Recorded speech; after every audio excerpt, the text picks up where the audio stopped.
Manever I say ma PENDREAM TV. PENDREAM TV there, I see them yopo. You are most welcome to PENDREAM TV, the only channel that brings you the best and latest updates in politics. If you are new here, please don't forget to subscribe to the channel, hit the notification bell for more updates, like and also share to other members to watch as well. You can also leave a comment after watching or send us a voice note on our WhatsApp number, which is 0277128777. Thank you. Nanaya Jantuah is also here once again, cautioning the NPP to stay away from the 2024 election because she sees it as a no-go area for them because they have made so many promises which they were not able to fulfill. For that matter, she did not think they can win the 2024 election. With that much I do, I would like you to join me listening to what she said into detail and also come out with your view about what she said. Thank you. No, we gel for some reason. Yeah. I'm sure it's the Thursday vibe. Yes. You know, Jesus was born on Thursday. Wow. Which calendar? The 25th day. No, it was revealed to me, you know. That's great. That's just a joke I usually do in church when we're doing Kofi and Amma. Okay. I tell them the most important day is Thursday. It's Thursday. Jesus was born on Thursday. That's cool. But right before we get into the your papers, ring. Thank you very much. Yes, I'm a kakra. My weekend was dark and lovely. Oh, you know where I'm headed. Yeah. It has nothing to do with the brand, Dark and Lovely.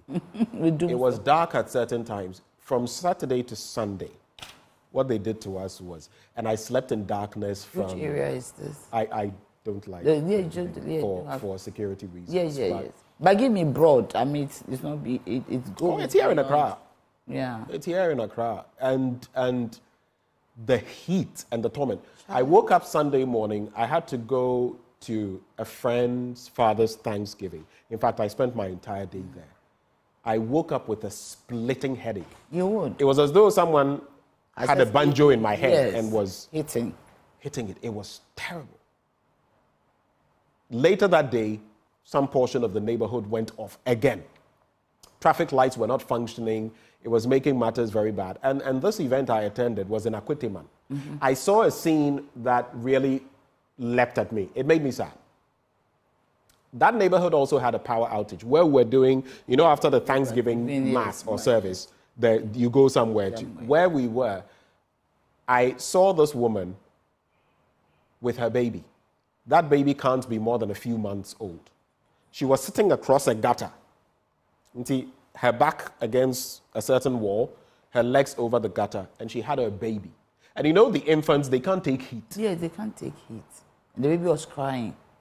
So she brought the baby out of the house for some air. Over the weekend, sometimes I do that. I don't drive. I decide to use Uber. Spoke to this driver, and guess what? It was night. The lights had gone off. I was coming from the Spintex area. And he was on the phone with his wife because their baby can't take the heat. Once the light goes off, the baby starts wailing. Yes. And I asked myself, what in the midst of all of this, you have someone telling you that, Sebi, you need doom so, you will doom CSC. Sometimes I honestly boil at the nonsense. You boil, yes. You boil. But anyway. You boil. If you have any thoughts for us, we will take them now. I mean, on the doom so, I mean, what's going on is not the best, right? You have a lot of people. Good morning to your viewers and good morning to everybody, even those on Facebook and everywhere. You see, it is very problematic, and especially to see the president say, he didn't even say CC. He said that there is no dooms. It's over. It's over. The day he said there was no dooms, he said yesterday, that was on Wednesday, the first day. He said yesterday there was no lights off anywhere in this country. And that was the day that on Tuesday I went off the whole day. From 6, that is the day, not night, from 6 to 6. After my morning devotion, I just got up and I was going to enter the bathroom and the light went off. It happened again on Friday. So because I just find out that what is this and they tell me it's load shedding. I don't know why this government is taking us for granted. That is my biggest problem. As if they don't respect us, as if they don't... No, as if?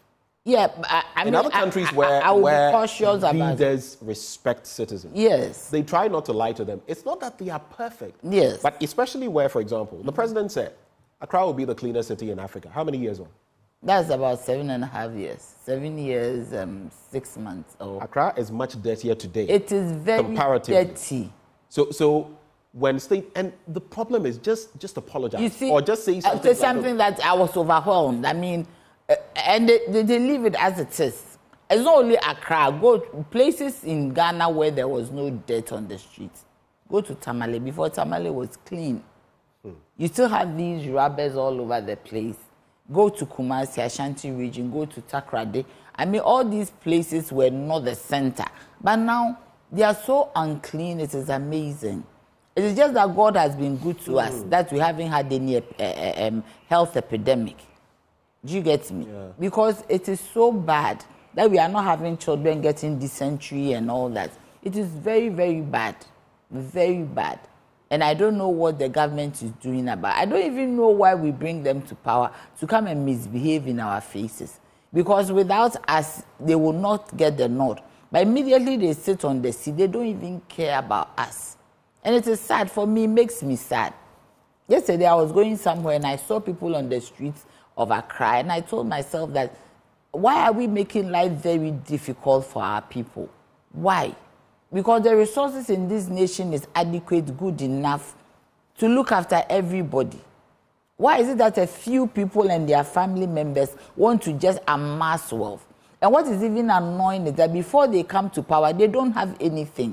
By the time you realize they are setting up factories, they are setting up shops, they are setting up restaurants. Where do they get the money from to do that? They are setting up radio stations. Radio, whatever. Building their war chest on the media front, television stations. I mean, and these stations are spewing propaganda. Yeah. That's all they're spewing. They're not spewing anything that is objective. They are spewing propagandist. Yeah. The other day I saw something, and I'll not mention, from one outlet. And it was clearly skewed on the back of the train that ran into something. Yeah. Well, so skewed, and I happen to know who owns that entity. I just laughed. And how can you be taken seriously? No, you see, they are not. I mean, all I'm saying is that Ghana should do something to show NPP that they can't take us for granted. They should not even think. I don't know why they are wasting money to go around making promises. You have not been able to fulfill the promises you made to us 2016. You have not been able to fulfill the 2020. You are going to give us another set of promises for 2024. I mean, certainly that is a no-go area. It's a no-brainer, and we need to really come together as a nation. Ghana should see to it that the 2024 election is not about a certain political party. Right. It's about the liberation of Ghana. It should be a second independence for us. Election 2024 should be a second independence for this nation. So everybody, it doesn't matter where you belong, whether you are CPP, NPP, NDC, you are for the movement for change, wherever, GCPP, you should make up your mind that we are forming one big coalition in our hearts. If you have never voted before, please go and vote. Today, if you have lost your card, go and register, re-register. If you are 18, go and register, because if you are 18, the 2024 election is an election for your future. Right. It is an election for your family. And I believe that we should come as one. Not thinking about political, but come as one and galvanize and see who is the right person for us to vote for to lead this country. Certainly not the NPP. Certainly not Dr. Bawumia. Because they have lied. You see, when somebody lies to you, it's sad. For instance, these are PET buildings. I congratulated them. Later on, then things are coming up. That it wasn't built by government, that 6-point-something million cedis was given as compensation. Mining companies also contributed. Individual Ghanaians contributed. So why should they take the credit? So I know there haven't been compensations, but while all these entities contributed, I guess that's the propaganda of it. Yeah. But if you go beyond the propaganda of we have built, yes, there is also the reality of government actually doing some work. They held the entity involved responsible. So the mining company, that's what they paid money. Yes. But there was a fund. the Apiate That's Fund, what I know. headed by Reverend Dr. Joyce Aye. Yeah. So there were contributions and all Yes. that. So government did do something. Government contributed something, but government did not single-handedly. That is what I'm saying. Up. I mean, what did government contribute? How much? I had 100,000 Ghana cedis or something like that. So if government contributed something, let us know your contribution. Let us know the fine. Let us know how much has come into the fund. Right now, others are complaining that they have not received their houses. And 125 houses have been built. I think that there should be some form of accountability. Because when people start coming and they start talking about these things, it becomes problematic. Well, let's get into the papers. One of the things you've left me with this morning, election 2024 should be a second independence for Ghana. Nana Jantuah saying that. But let's get into the papers now. Which stories stand out for you? I'll let you do the Ghanaian Times, the publisher, and then the custodian before I come in. Okay. So over to you. Which one are you starting with? I see majority caucus petitions back to recall Parliament. Yeah. And I believe it's concerning I haven't gone into, but concerning the ministers that have to be. They say government's business. Yeah, I believe that one I go with them, and I believe that Right Honorable Bagman has proved his point. He's been able to prove to, and of which I'm very happy about. He's able to on the LGBTQ. Yes, on the LGBT, he's able to prove his mettle. He's able to prove that Parliament is the second independent arm of government. We know you have the executive, the legislature, then we have the judiciary, and the fourth, the media. So it is very important that he made his point clear. And I think for government business, for Ghanaians, for things to move on, I think he should. And I hear Parliament is going to, convene very soon. But if not, then maybe there should be a recall. But they should also have a way of asking. I mean, there should be some apologetic, nature about it. And so that the people who have been appointed can go. I mean, there's not much they can do in 8 months, though. There's not much, even they are given a year, there's not much they can do, but at least the business of Ghana. But government business must go. Yes, it has to run. I mean, I call it the business of Ghana, right, because they are there because of Ghana. They are not there. You see, that is what we do, and at the end of the day, we make governments feel very pompous. They are there because they have to work for Ghana. Right. So if there are, for instance, if there are policies in the health sector that will affect, for instance, the Minister designates was talking about including kidney treatments in the NHIS. Right. So Dr. Okoboy. Dr. Okoboy. So something like this, if he's not in there, he's not working, he cannot do it. And it's for Ghanaians. So I believe that the Right Honorable, we plead with you. I think he has to recall and let them start work for Ghana. It is very, very key.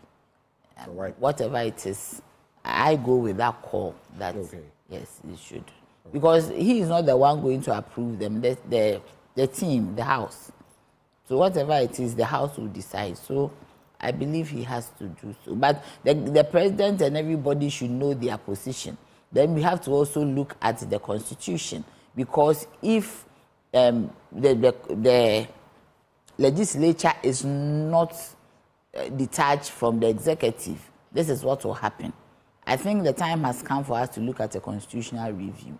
But that one, for now, it has to wait till we liberate Ghana from the clause of the NPP for now. So any government that comes after here should look at the Constitution carefully. Okay. Because the president has ministers in Parliament.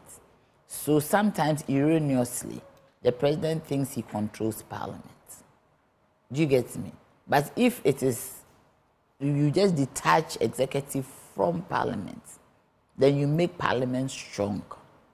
Then in that case, whoever is the speaker, Parliament can work independently. The executive can also work independently. Let's make tracks, look at some other stories. Any other stories you want to look at? That one is providing free... But are you done with the custodian newspaper? Yes, I've done. I mean, that's MPA to reduce taxes. Okay, that's a good one. Somebody say he never bribed EC officials. But he gave money, so I think that's Professor Kingsley Nyako. Yes, yes. Right.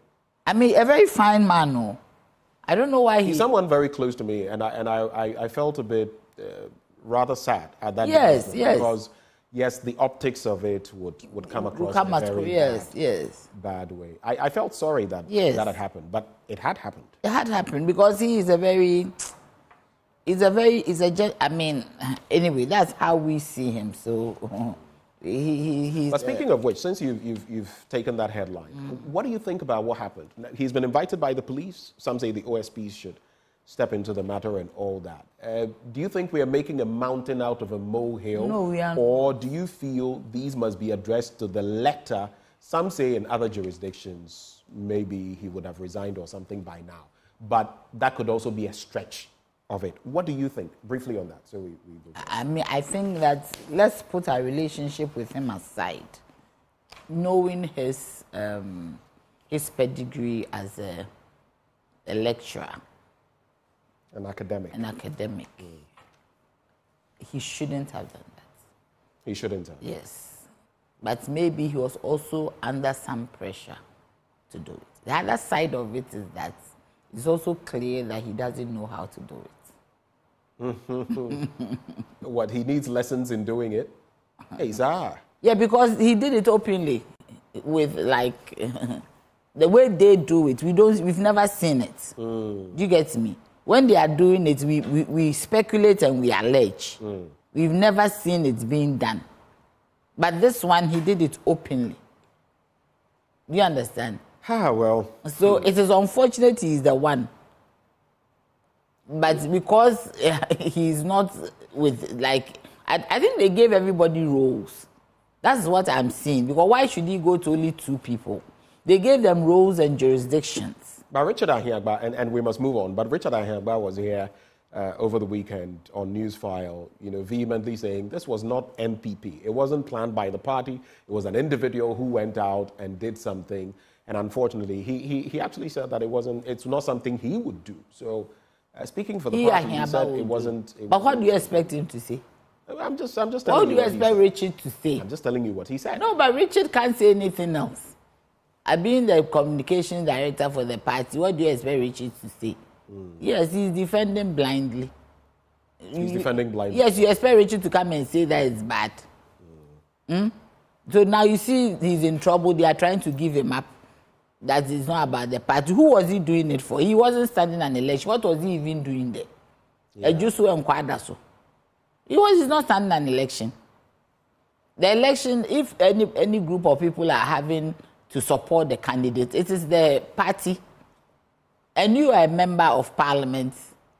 And what were you doing there? So an assignment was given. Everybody, you see, I was so surprised that NPP was competing against NPP. And the whole of the NPP machinery was there. That was the curious bit. Yes. But anyway, interesting times ahead. But he's with the police, so let's see what happens. Yes. OSP himself is fighting with Attorney General. So let's see what happens. But that's another interesting. But anyway, we'll leave that conversation for now. Let's get into other papers. And now we have we will provide free tertiary for people living with disabilities. That's the Ghanaian Times newspaper. Yeah, that's the Ghanaian. We'll provide what? We will provide free tertiary education for PWDs, Dr. Baumia. So persons with disability. Yeah, persons with disability. So he's talking about accommodation. Let's get a bit of that story. You want to read? Let's read a bit of it. Okay. What page is that? It's on page 8. Okay. Let's quickly get to page 8 and look at the details of that what does it say? Story. It said that we will provide free tertiary education for PWDs. The Vice President, Dr. Mahamudu Bawumia, has unveiled a groundbreaking educational policy aimed at supporting persons with disabilities. Speaking during a campaign tour in the Western North Regional House of Chiefs on Saturday, the Vice President, who is also the presidential candidate of the New Patriotic Party, pledged to eliminate residential and tuition fees for all persons with disabilities attending tertiary institutions if elected. By reallocating some funds from the Scholarship Secretariat and the Ghana Education Trust Fund, Dr. Bawumia said that the aim was to ensure that financial burdens did not hinder the academic pursuits of persons with disabilities. I believe that we have to support persons with disabilities a bit more. I want us to dedicate some of the monies from the Scholarship Secretariat and the GET Fund to provide free tertiary education, covering tuition and accommodation to all persons with disabilities who enroll into universities. The benefit of this policy would be manifold, apart from removing the financial burden for persons with disabilities and their families, allowing them to pursue higher education without worrying about cost, would also promote diversity and representation within tertiary institutions, enriching the academic environment and fostering greater understanding and acceptance of disability issues. Again, the initiative aligns with broader efforts to promote social justice and equity, enhancing Ghana's standing as a champion of inclusive education policies. According to the 2021 Ghana Population and Housing Census, persons with disabilities in Ghana constituted about 8%, 2.098138 million of the country's population of 30 and more million. It's a significant statistic from which qualified persons could access this policy. Wow. Yes. It's a anyway, lot. So I guess we get the thrust of the... Yeah. What do you think about it, though? Very briefly on that. What do you make of it? It's good for government to support people with PWDs, but it shouldn't be only those in universities. Because, you see, the fundamentals of our education is from the basic. And that is where sometimes, if a person is not able to go to basic education, how can he come to tertiary? And mostly that is where the problem is. Even finding schools for them to go to. Secondary schools, some secondary schools don't have ramps. Most secondary schools have stairs. So they can't... You're talking secondary schools, even tertiary institutions. Yes, tertiary. How many of them are have in compliance with Yes, this? so I think that you should rather look at it holistically and even see how we can even support them as they grow up. Because there's a lot of also stigma around them. The equipment that they need, some are not sitting in wheelchairs, they are sitting on the ground using some wooden, you see them on the streets.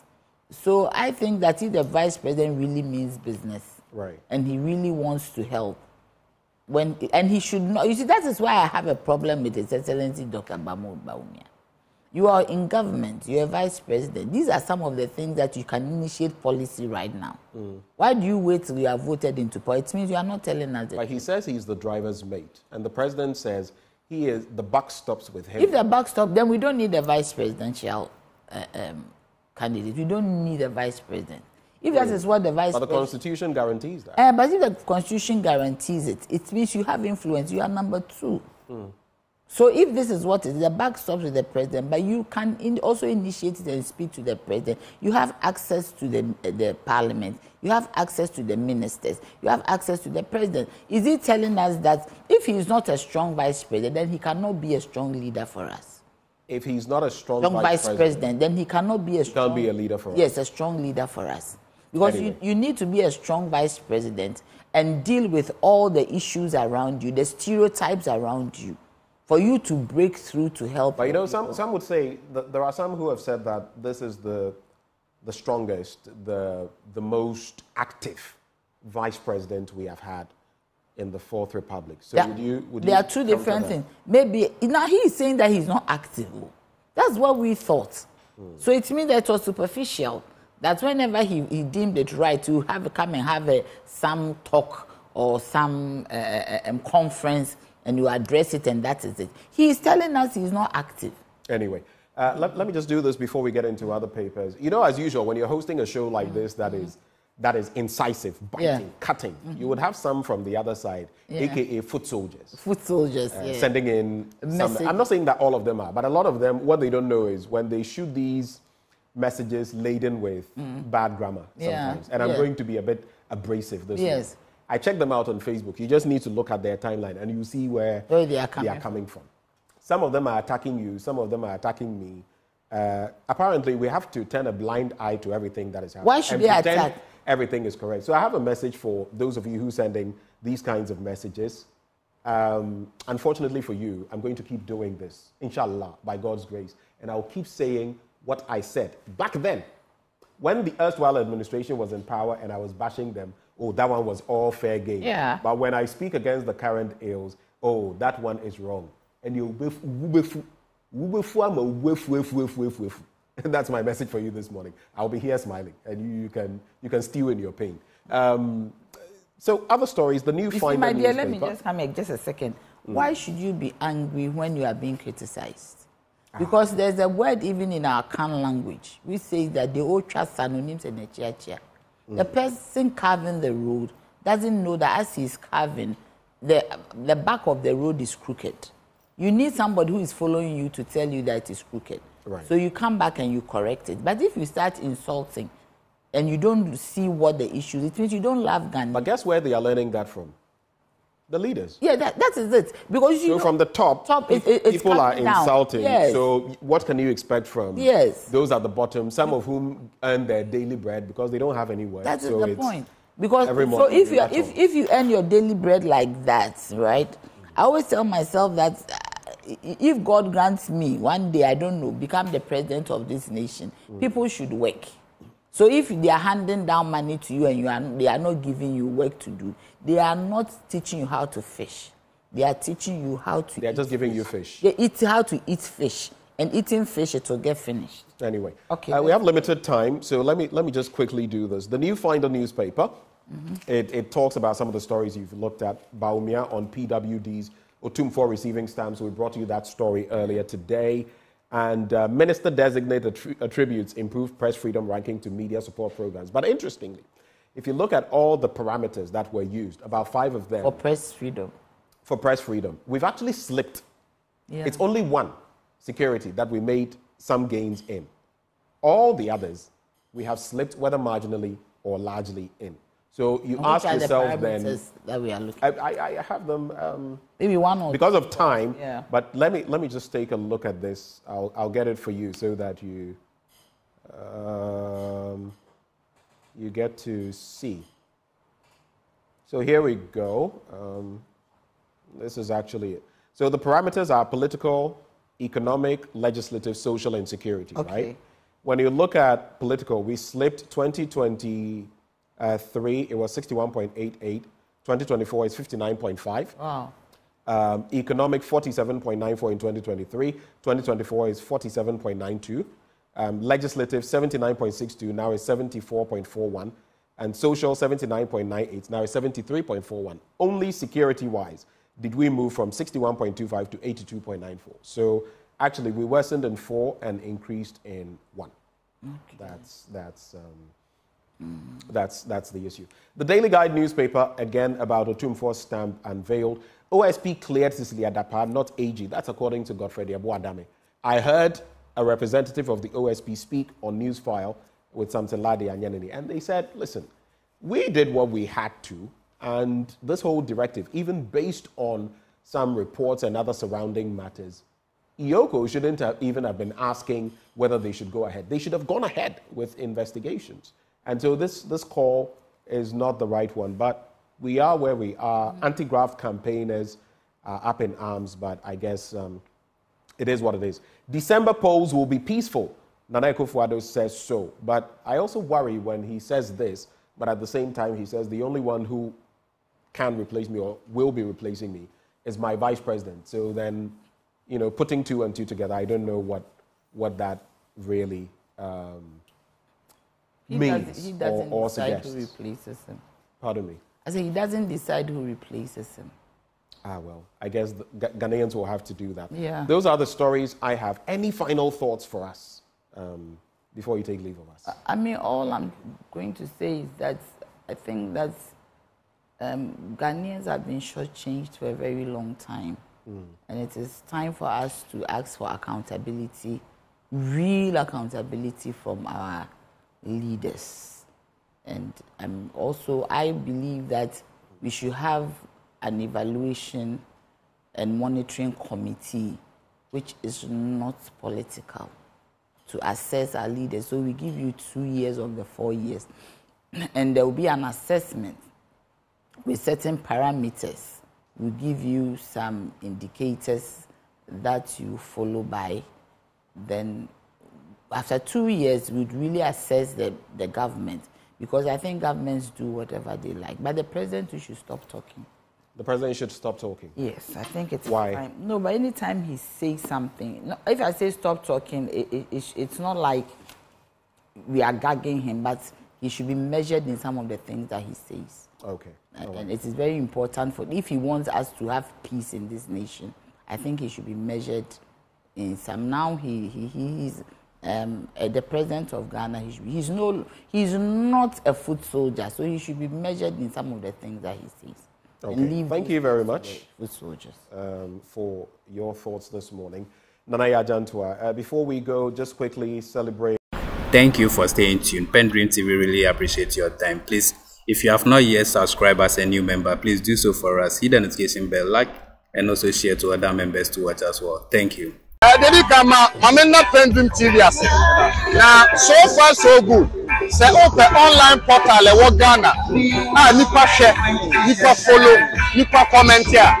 To my best of knowledge, without any biases, PENDREAM TV.